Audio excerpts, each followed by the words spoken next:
Good morning, friends and family. It's time for QA-14, right after this. Hey! Roger! Oh, Rocket Chick. Roger! Hello there.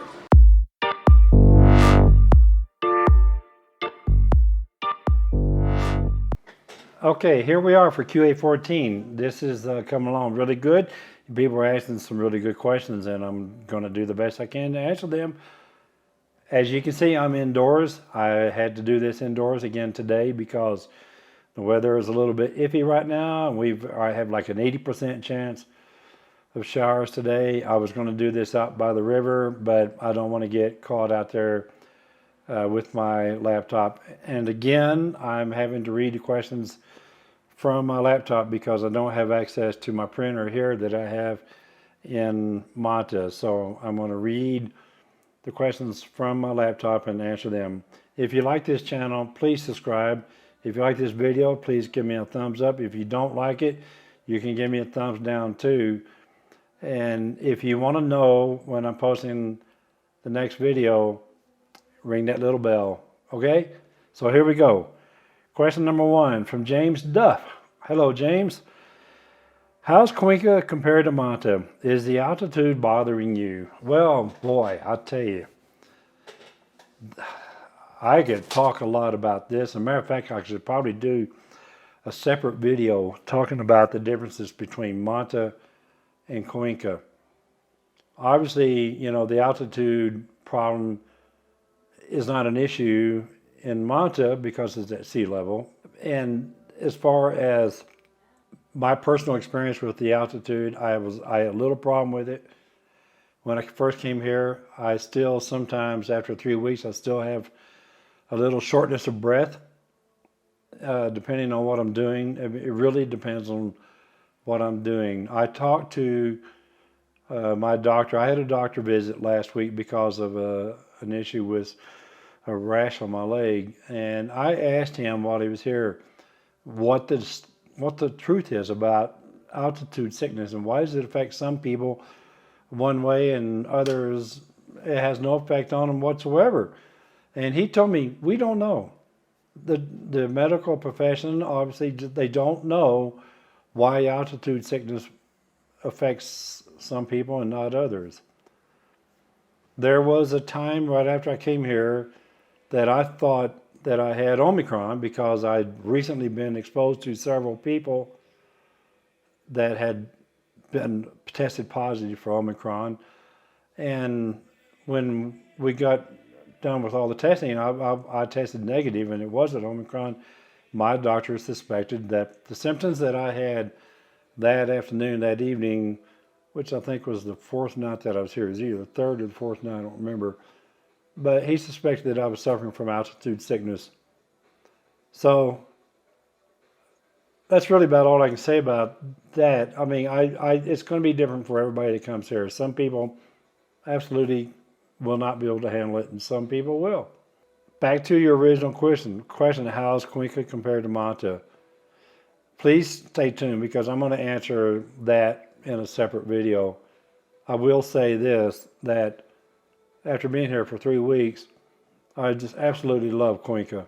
And I'll do more about it. I'll say more about this in another video. So the next question, question number 2 from Crazy Engineer. Hey, Crazy Engineer. This is a little bit of a long question. I'm going to just read it to you right from my laptop, and then I'll try to answer it as simply as I can because it's a good question. So, Don, question for you. How much money have you lost since moving to Ecuador? If you sold your condo in the States for $250,000 in 2020 and add inflation of 5% to 7% over the past 2 years, plus condo prices have gone up, means your condo is now worth $300,000 or more. In 2022, you mentioned in prior posts that your immigration papers cost a few thousand, plus real estate fees of 6% when you sold, legal fees, cost to put stuff in storage, cost to fly to Ecuador, unexpected bank fees, shipping costs to get stuff to Ecuador. You must have an expense totaling $5,000 or $10,000 by now, plus your rent of $700 a month versus no rent cost in the States if your condo was paid off. This is called post-cost analysis, meaning one side of the paper ledger is if you stayed in the U.S. and the other side is you expected. Well, if your condo is paid off, this is called cost, meaning. Oh boy, I'm sure slaughtering this question up. I'm sorry, crazy engineer. Meaning one side of the paper ledger is if you stayed in the U.S. and the other is your expected one-year cost to relocate all inclusive. I fully understand you are happier and more social there, as I have watched most of your postings, but I and other viewers must be wondering what the actual total cost, advantage, disadvantage is, because Ecuador has close to 0% inflation and the U.S. has close to 7% inflation. So after a few years, you would be out 15 to 20%. Man, that's, you're a bean counter, aren't you? You got to be either an accountant or a CPA, or maybe you're an attorney or something. I don't know, but I don't think I've lost any money at all, to tell you the truth. I don't look at the way most intelligent people do. I'm not that smart. I save a lot of money moving here. I make a lot less money than I made in the United States, but I needed more money to live in the United States. I sold my condo. I sold it for $263,000. I only had 4% costs to the realtor for the sale. I didn't have to store anything. I didn't have to ship anything here. Everything I brought here, I brought on an airplane. My immigration papers, they only cost me $1,350. I got a $200 discount because of my age. If my condo in the United States was paid for and I was still living there, I'd still have insurance, condo fees, taxes, property taxes, maintenance costs. I mean, it wouldn't be $700 a month, but still, it wouldn't be free. I mean, I don't really get where this question is going. I don't think I've lost any money at all. If I've lost anything that I'm concerned about, I lost a pair of fingernail clippers here in my apartment. I've been here 3 weeks and I still can't find the damn things. I'm more concerned about that than what I might have lost or what I maybe will lose or could or would or should have lose if I'd stayed in the United States and paid off my condo. The big problem is that, I wouldn't have the income that I had when I was still working right before I retired. And I'm one of those dumbasses that I didn't save for retirement. I'm living on Social Security, and I have some interest benefit that I get from the CDs that I bought here. So crazy engineer, I don't feel like I've lost anything. And I couldn't, even if I couldn't go back to the United States, and I could go back to the U.S. and live on what I'm making now, but I wouldn't be happy. I live a much better life here. I have, a much better property. I have better view. Everything's better here. I'm sorry. I don't think I've lost anything. If we sat down and penciled out every detail about the cost of moving here and compared it to what I would say by not moving here, and even if you proved to me that, I might have lost 15 or 20%, I wouldn't care, because I'm more concerned about being happy with where I'm living and not spending all my time trying to figure out every little detailed figure on what I could have, would have, should have saved or earned, or what it would cost me or what it would cost me. To answer your question, I don't think I lost anything. Nothing.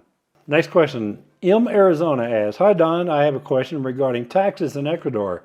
As an expat resident, do you have to file a tax return or pay taxes in Ecuador for your CD interest income?"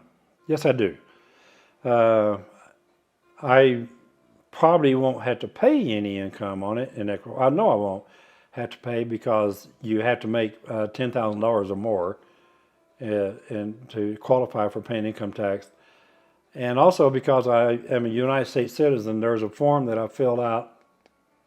There's a couple of forms I had to fill out for the IRS and file, and to help me not have to pay double taxation. So if I did have to pay income tax on the interest income here, I wouldn't have to pay it in the United States. The United States wouldn't tax me on it because of the forms that I would send in. I don't remember what the numbers are on those. I don't really want to get into a lot of discussion about that because then people start telling me that I'm wrong and that I'm giving bad advice, and I don't like talking about taxes and income taxes and all that kind of stuff. But to answer your question, yes and no.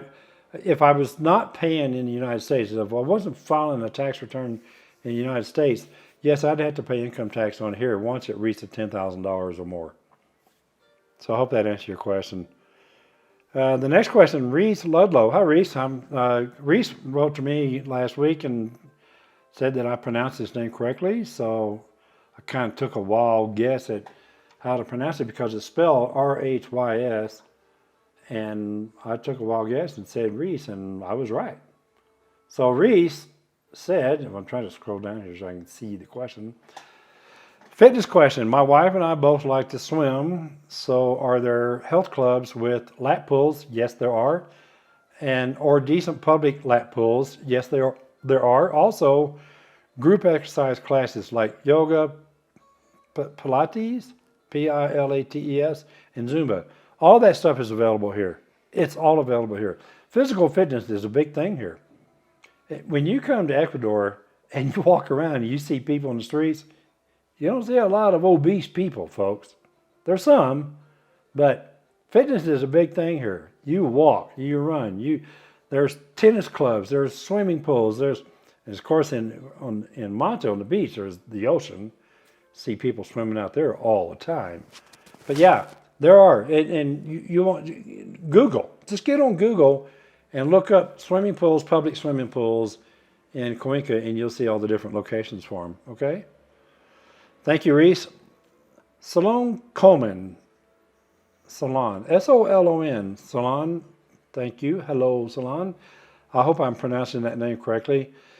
Salon actually is asking me several questions here, and I kind of integrated those into the whole QA. So here we go. Hi, Dom. This is Salon from Houston. I've really enjoyed your videos about Cuenca. You make it look interesting, especially Gringoland. So just to correct you here, it's not called Gringoland, it's called Gringolandia, okay?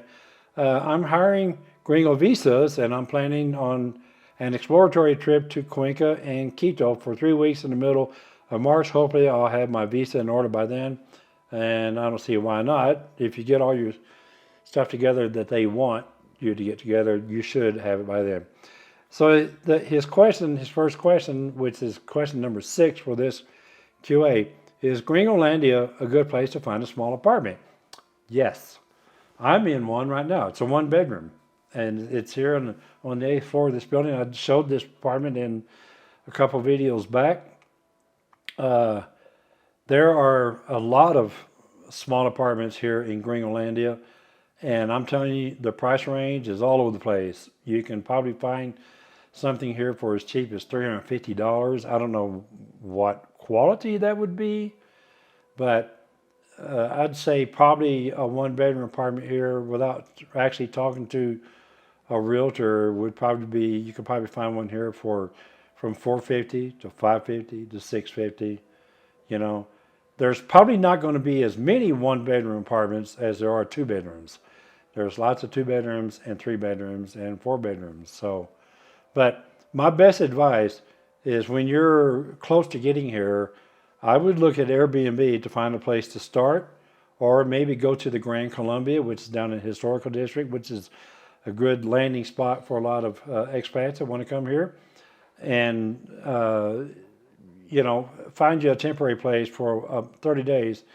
And then get on the Facebook pages. There's several Cuenca Facebook pages, and find, and also Gringo Post, and find places for you to go look at. You're going to be pleasantly surprised. You're going to have find a very affordable places to live here. The next question is I think your meaning is Gringolandia within walking distance of El Centro. I would say probably half of Gringolandia is, and the other half I would say no. A pretty good walk, you know. I think I'm just beyond for somebody like me. My feet are 70 years old, and I can't walk to El Centro from right here where I'm at. I'm here. If you look on the Google Maps and look for Oro Verde Hotel, I'm 2 blocks away from Oro Verde Hotel. I think that if I went down to where Common Grounds is, look that up on Google Maps, you could walk to El Centro from there. And there's a lot of Gringolandia property down in that area. So Gringolandia covers a huge portion of Cuenca. So the next question, are there too many feral dogs running around? No. Don't even think about feral dogs. People stopped asking about feral dogs, all right? Maybe at one time there might have been, but no, it's not a problem now. There's no feral dogs around here. I haven't seen any. I see dogs walking around the streets once in a while, but I bet you anything they belong to somebody. You know, I don't see a problem with it. The next question, are you considering moving Cuenca from Manta? Yes, I am. I'll probably have to do a separate video about that. There's a lot of emotions involved in that decision because I'm in love with somebody in Manta, and so I don't know how I'm going to do this. I'll put it this way. I want to move here. I'd like my girlfriend to come with me, but I don't think she's going to do that, and I wouldn't blame her if she didn't. So anyway, he says, I'm excited about my trip to Ecuador. I've never taken a lot of trips abroad. Adios. Well, Salam, don't feel like the lone stranger, because in 69 years I lived in the United States, and the only place I ever went was Canada or Mexico. So now here I am in Ecuador. So last question for this QA, question number 10 from Ricardo EC. I don't know what the EC is, but Ricardo. Hi Don, what do you think of public transport in Cuenca? Is it better than the United States? Public transport in Cuenca is there's three things. There's the taxis, which are okay. I mean, they're typical taxi service. My biggest problem with taxis here is that these guys, this is just all theory on my part. Before all you haters jump in here and attack me, just keep in mind that this is just my opinion, my humble opinion. I believe that taxis purposely get lost while the meter's ticking. That's what I think. I don't know how many times I tell the taxi driver, Puertos del Sol, right here where I live, Puertos del Sol. And they go, sí, okay, yeah, Puertos del Sol. And then they drive right by the place. They come down the back side of the place and they go, I don't know where the hell they're going, you know. And I had to stop him, yell, no, back there, turn around, go, you know. And, you know, that's taxis. In Manta, they don't use the metering system. And it's basically you pay what you can get away with. But here, they use the meter for the taxis, and they have to have it on. If they don't, you can report them. But that's what I say about taxis. The second thing is the tranvia. The train system, very nice, very clean, very modern. It's just like the one in Phoenix. For those of you that have been in Phoenix, the light rail, they call it the light rail in Phoenix. And it's very affordable, it's very cheap, especially for me because I'm over 65. It cost me 17 cents to ride the tranvia, but that's every time you get on it. So every time you swipe your card, that's good for a trip, and you have to be on board within 40 minutes. And then, of course, the other item is the buses. Now, the buses here, boy, I got mixed emotions about the buses. Sometimes I get on a bus, and I swear the driver's trying to kill me. I've had one driver, I didn't think he was going to stop. I didn't think he's going to come to a complete stop long enough for me to get off the bus. I almost face planted right on the sidewalk. The bus is cheap transportation. It's an easy way to get around. You get anywhere you want to go. In Manta, I think it's 30 cents a fare. For me, 15 cents. But then you get some buses and the driver is very courteous, and the buses are not automatic transmission. They're a manual shift, and some of these guys drive them like they're driving a race car, and I hate it. I see people almost fall all the time. And as far as public transportation in the United States, the only public transportation that I took recently in the United States was the light rail in Phoenix. I used to ride from Mesa to downtown Phoenix to do photography work, and that was about it. I wasn't crazy about it because they didn't really patrol it well enough, and quite honestly, the light rail was sometimes dirty and smelly. It had a lot of homeless people on it, drunks on it. Sucked. And it was $2.50 a ride. No, I think it was $2.50 for the day. Sucked. So here's much better. So that's it, folks. That's QA-14. Thanks for watching my channel. Thanks for subscribing. And from Cuenca, Ecuador, I'll see you next week or next video, okay? Ciao.